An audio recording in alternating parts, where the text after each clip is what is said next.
Hello everyone, it's Gerda here from Private Practice Success and coming to you on a lazy Sunday afternoon here in Brisbane.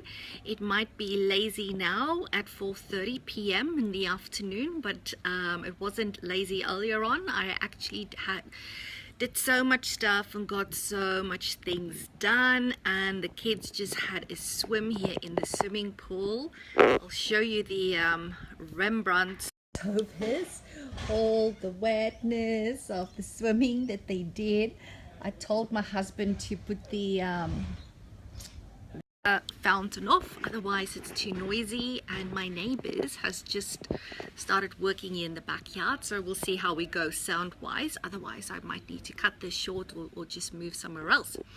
So I hope you've been having a super duper fantastic Sunday.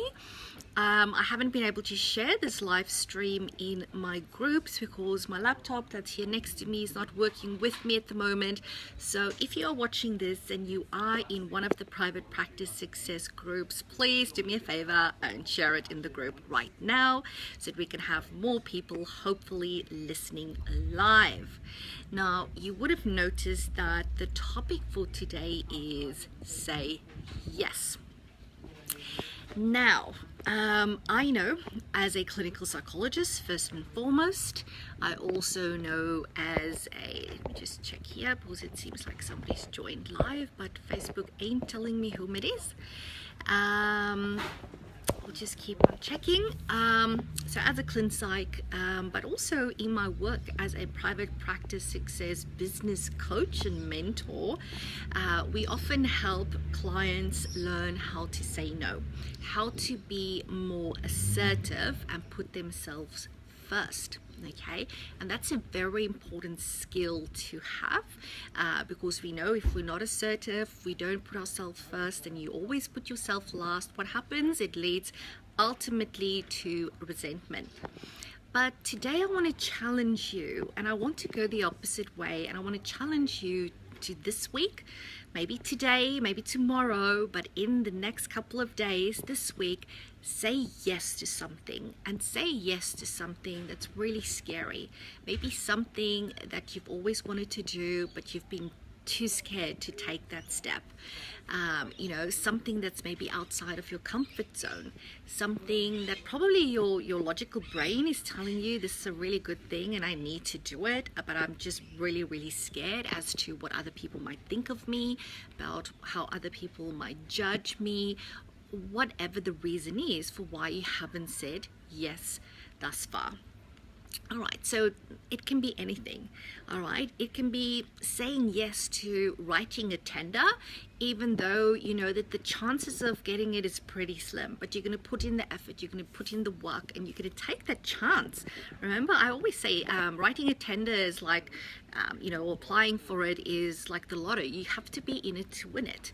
Maybe you need to say yes to outsourcing your reception or your answering service or your admin for the very first time in your practice.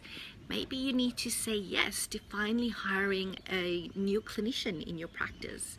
Maybe you need to say no to letting a team member go that hasn't been pulling their weight, or you know, hasn't been really part of the team, and you've just been postponing it because it's a really difficult thing to do.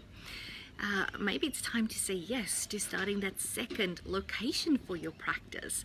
You know, maybe it's time to say yes to doing a speaking gig or running a workshop.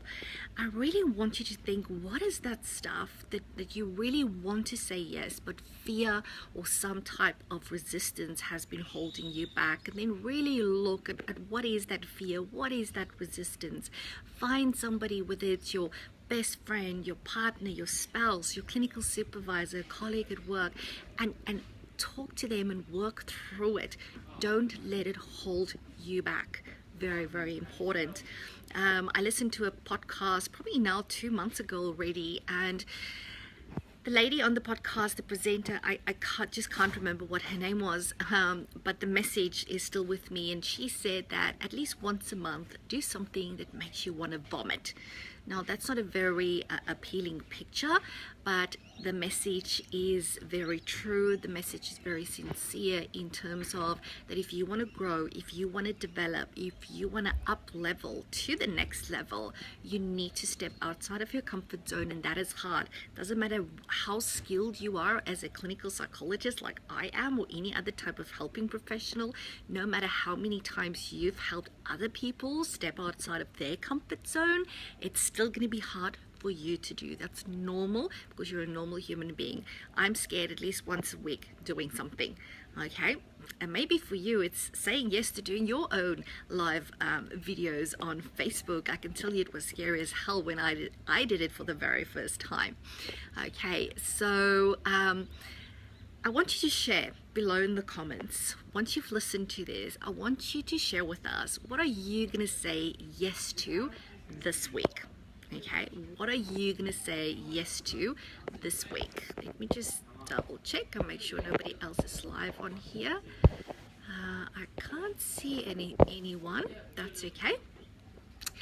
So share it with us, please. Like, comment, give us some love on this recording, especially if it's resonated with you, and really challenge yourself this week to say yes. And as I always say when I finish these videos, all you need to do is say yes to having your very own ultimate level 5 private practice. So I'll speak to you again soon. Bye for now.